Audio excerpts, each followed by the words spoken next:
All right, removing the tank. So step one, I already removed these. There's 1, 2, and 3. Use a little extension here since it's kind of deep in here. Those screws look like this, same as all the other ones, plus this guy for that front piece. And then this guy pops right off.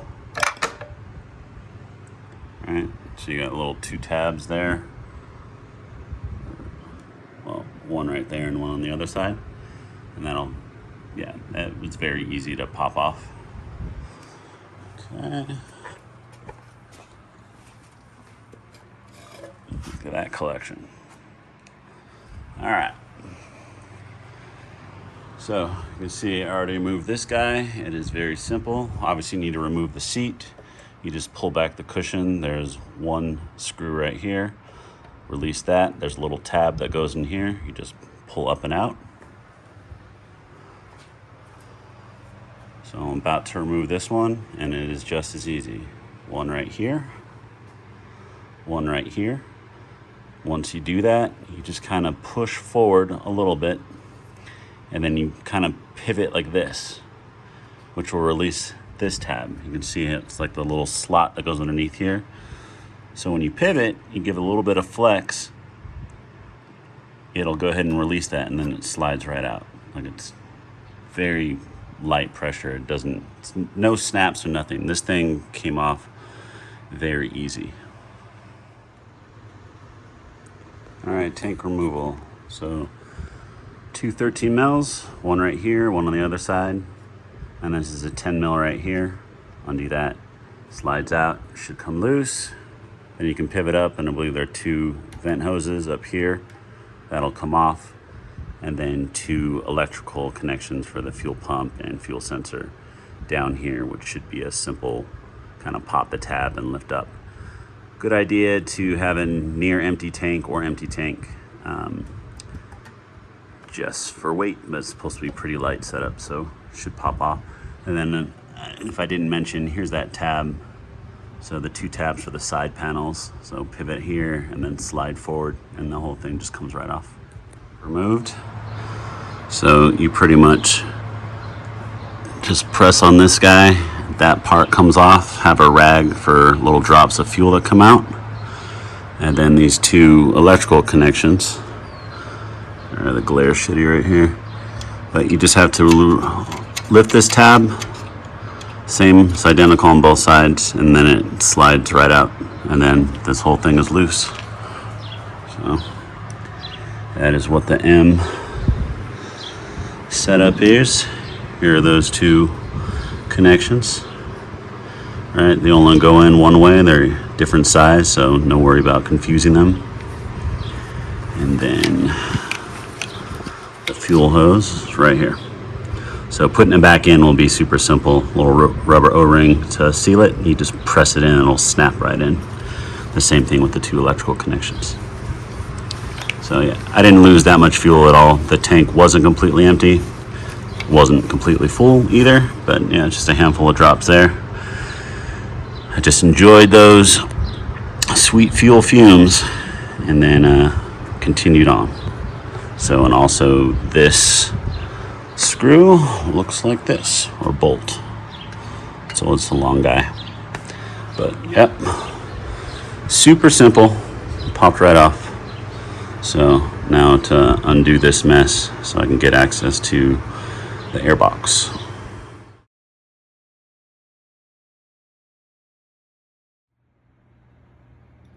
Alright, so I just wanted to share doing the IAT relocation, that head over to Harbor Freight and get you some of these. Very useful in general. Cheap. Harbor Freight.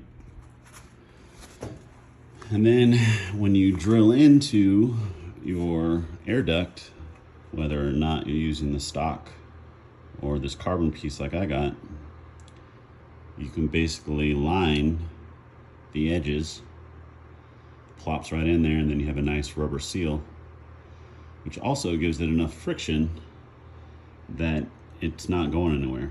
Like, it's super solid.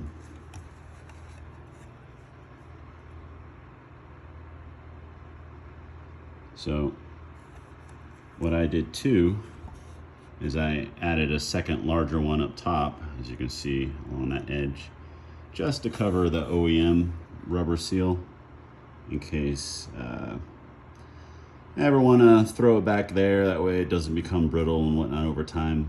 Completely unnecessary, but I just wanted to fill that up. I figure it also acts as a little extra dampening. Also, you can see I have it raised up because you have that plastic seal. Focus, there we go. You have the plastic seal that sets up against the OEM airbox, and then it kind of twist locks in there. But if you slam it all the way down flush, you have all this kind of exposed plastic bracket mess. So you want to limit air turbulence in here, because you know trying to, that's why you're doing the flapper delete and all that type of stuff.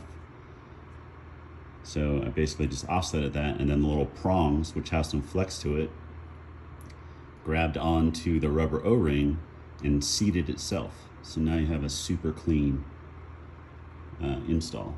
It's on Moto Million, like, you glued it in, and I think in the BT Moto tutorial, like, he's just like, can have a little play, it's no big deal. Well, here's one better, and again, didn't cost much of anything at all. Just good things to have.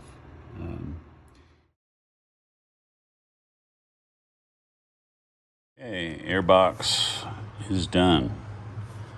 Kind of looks cool with that blue and gold. I did the kind of full all sides, completely overkill, I'm sure, but I enjoy that kind of stuff, so figured why not. But yeah, it goes down like this.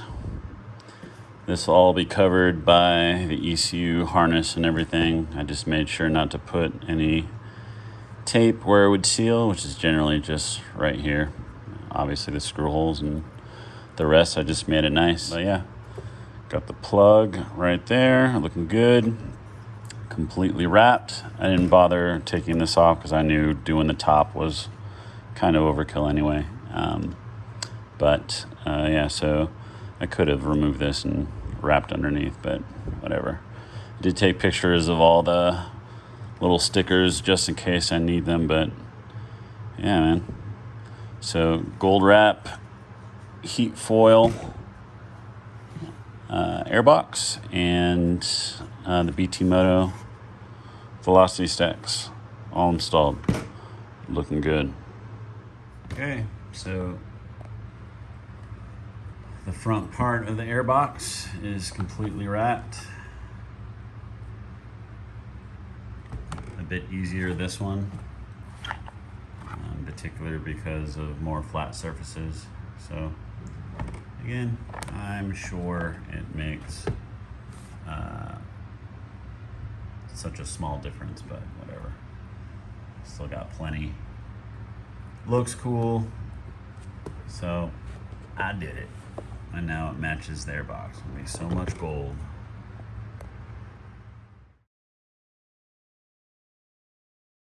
So the block off kit, which I think I just need to undo these connections right here to get access to this plate. Same thing on that side. These are what injects the exhaust with some oxygen to burn on unburnt fuel before it exits the exhaust. So this whole loom and these plates goes all the way up here and it attaches to this guy, which attaches to your airbox. See the little diamond screw set up? This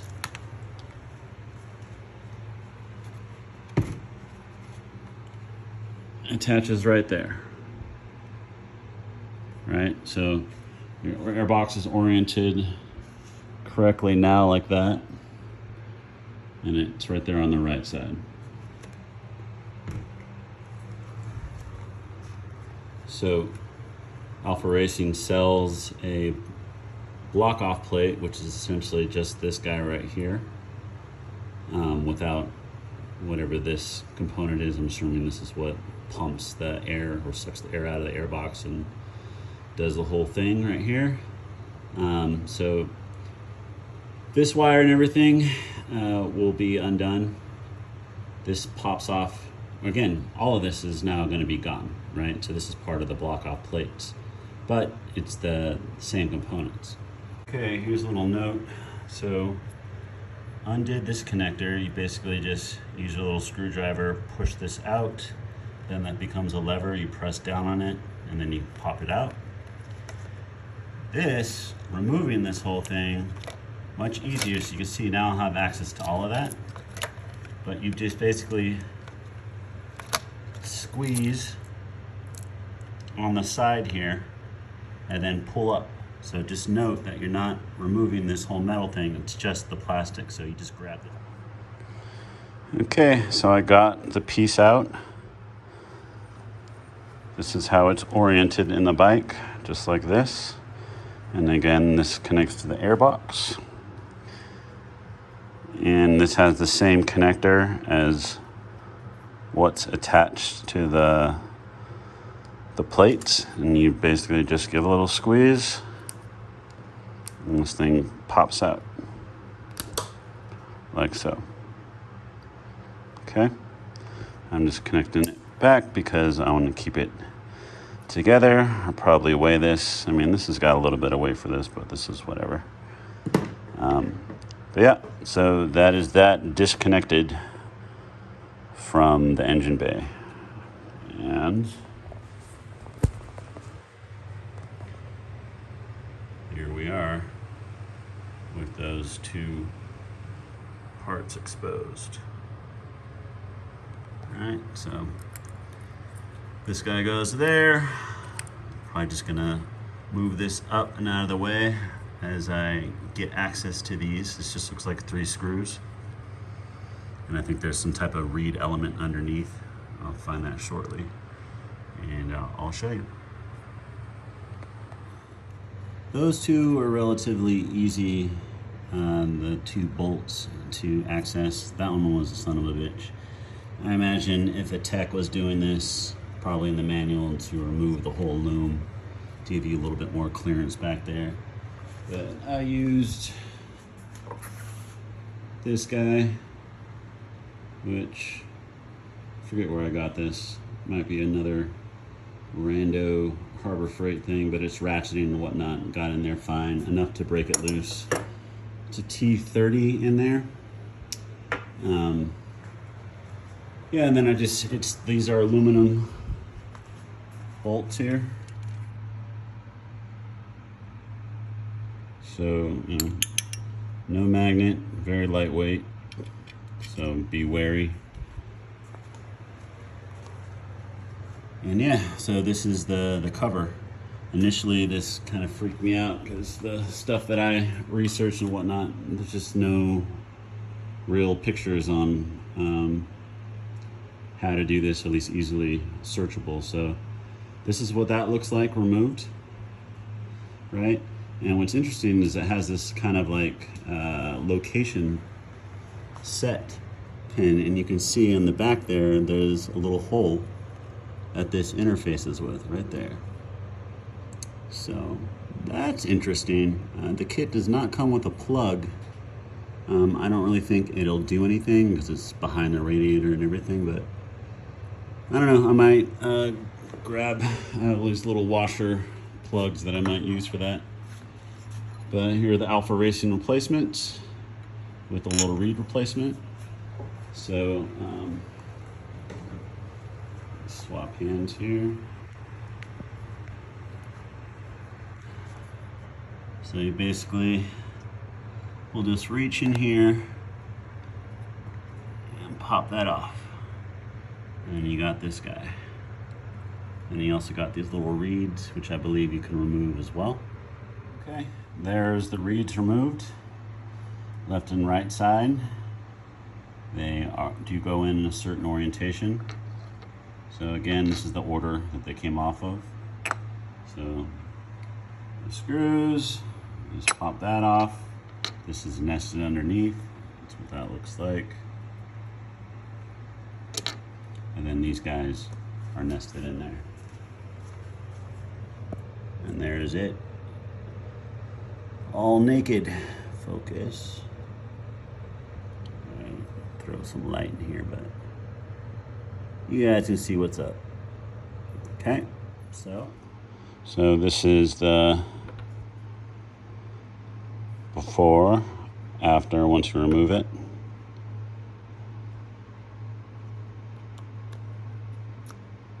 Here we go. We get a little ledge or lip right here on the back side.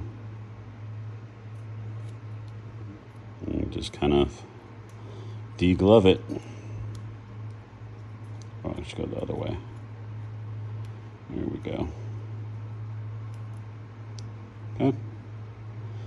Voila. Take the kit from Alpha Racing. It's identical on both sides. And you can see it's got the little lip right there.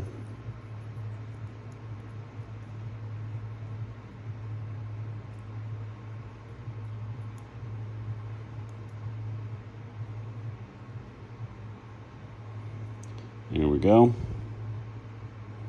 Okay, and this goes face down.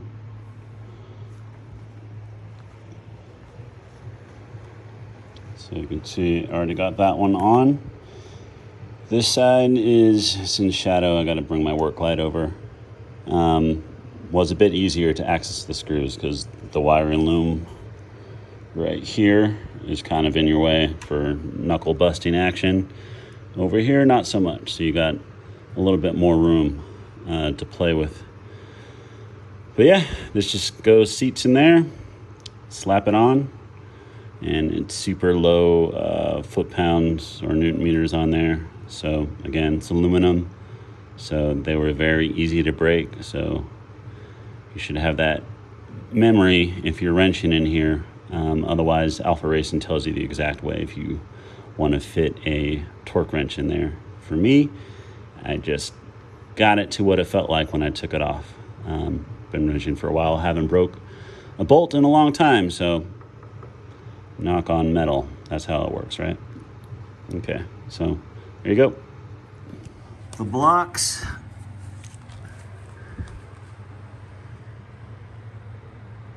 are installed. There you go. So you might notice I have a little plastic tab towards the back wall of that little plastic dust shield. And over here you don't. So those are where the seating tab of the stock system, and they kind of align right there. So it leaves a little opening. So I have, again, Harbor Freight for the win. These little plastic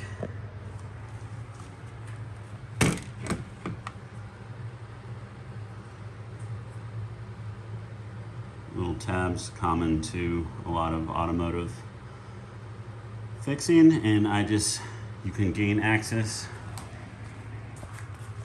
It's right behind the radiator.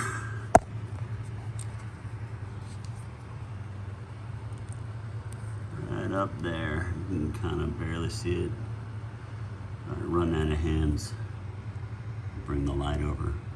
But yeah, that creates a nice flush fit. I also have these rubber grommets that kind of fit in there, but I like that these have the ridges to hold it with all that vibration. The rubber just would have been a friction fit, and I feel like that would have eventually popped out. So again, probably entirely unnecessary, but I figured, hey, why not? I have it. Easy to plug that gap, and it does nothing right there. So voila.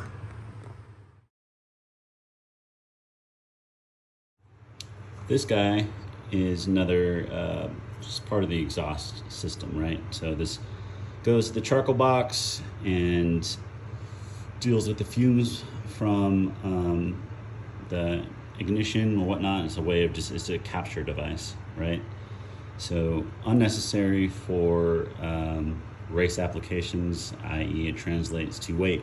I don't think either of these systems really affect horsepower at all, but it's just a, again, system made for emissions, and therefore for my purposes, unnecessary, right? And they make a nice clean kit that remove all this junk. So I'm gonna do it. So anyway, you just remove all these. This whole thing pops off. This guy goes to this, which gets replaced. This goes right to the charcoal box right here. And then, so you have a plug that will eliminate any error codes. I'll have to find where that is. Might be this one. I will go through my pictures for reference.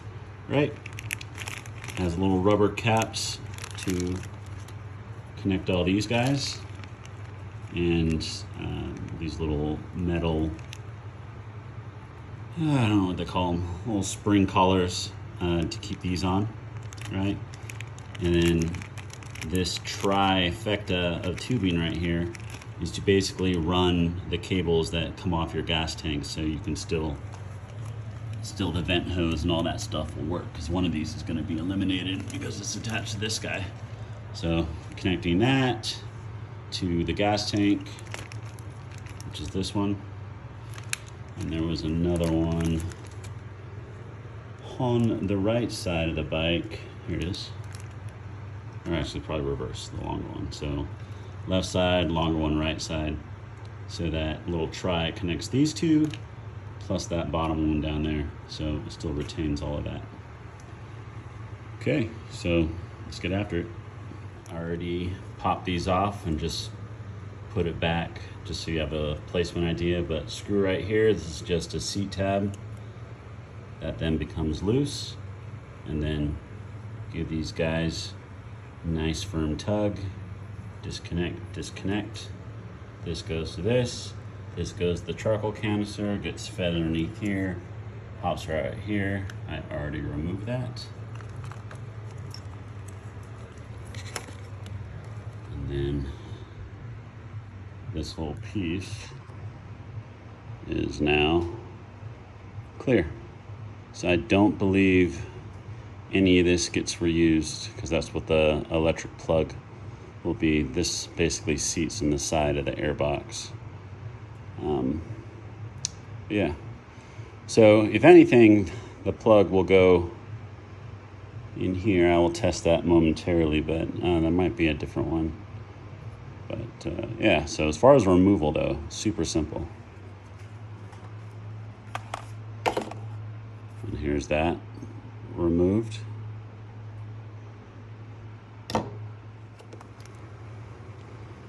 All right, for the venting hoses now, I need to put the airbox back on, but now that I have this figured out. So this, on the right side of the tank, there was a split in the line from OEM. I already put the kind of Y connector in there. Here's the other part. So you just pop that off. This used to connect to the charcoal box, so you don't need this anymore. Add this to the pile of stuff now removed. Okay, so this goes across the top of the airbox, right in that channel.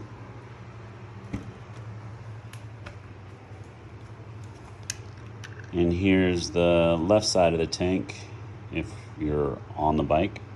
And there's another split. You pop that off. This goes into here, and then the last part goes in the bottom. And that's now essentially the fuel tank venting hoses. And this is already routed down the side here, which also means this is the other venting hose from the charcoal canister. And now this is, you don't need. So you can just pop it out of its channel, and voila. Here's that all connected. Honestly, I don't think these zip ties, they're included in the kit. I don't think they're necessary. This is kind of threaded in a way that once you press these on, which takes a decent amount of force, I doubt these things are going anywhere. In fact, the stock BMW line just has that one ridge that holds it all in, and this was pretty firm. But they supplied it, so why not? So I went ahead and threw that on. I might rotate the nubs once I put the airbox back on in such a way that, you know, they're not pressing into anything. But yeah, that's not going anywhere. So yeah, there's the right side of the tank, left side of the venting hoses, and now a consolidated line out, which maintains the stock whatever the way they lined it through here. I didn't have to retrace anything. And then out the bottom.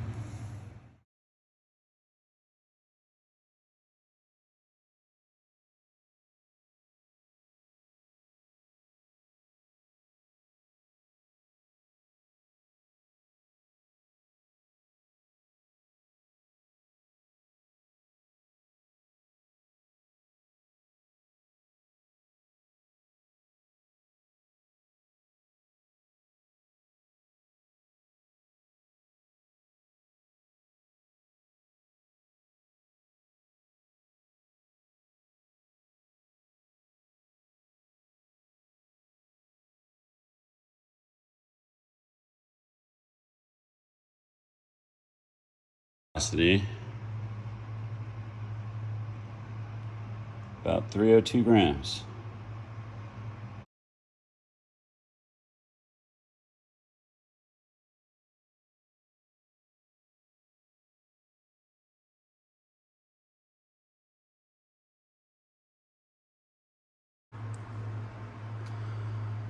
So 532 or thereabouts. So decent chunk.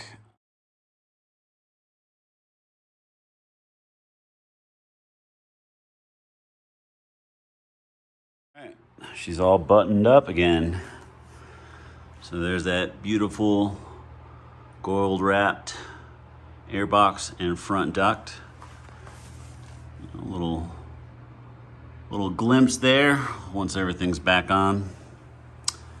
But yeah, so I lined that Y connector for the charcoal delete. It's in the same configuration as the stock. So those two tubes connect to the gas tank.